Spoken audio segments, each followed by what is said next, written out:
con la collaborazione tecnica di Ambrogio Bolsicco, linea allo studio. In Italia, economia, il 60% dei giovani è ottimista sul proprio futuro lavorativo, ma un ragazzo su 2 sogna ancora il posto fisso.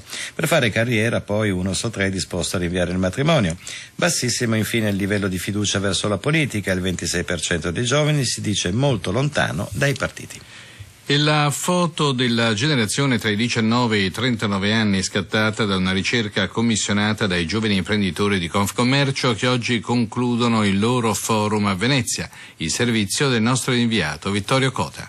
Il 2010 sarà ancora un anno di difficile passaggio dalla recessione allo sviluppo. L'economia crescerà poco meno o poco più dell'1%, i consumi delle famiglie potrebbero essere ancora più modesti. Davanti al dinamismo dell'export la domanda interna langue. Il presidente di Confcommercio, Carlo Sangalli, chiude la 2 giorni veneziana dei giovani imprenditori partendo dalla situazione del paese e lanciando una proposta. Un patto che dovrebbe anzitutto registrare le caratteristiche vere dell'Italia produttiva, un'Italia in cui vi sono grandi imprese industriali, ma anche un'Italia in cui vi sono tantissime piccole e medie imprese manifatturiere e tanta impresa diffusa, sia necessario per individuare soluzioni che consentano a tutte le imprese di meglio competere e di crescere. E al governo Sangalli chiede di rafforzare le scelte di riduzione del prelievo fiscale sul salario di risultato. Da Venezia, con la collaborazione tecnica di Daniele Di Noia, linea allo studio.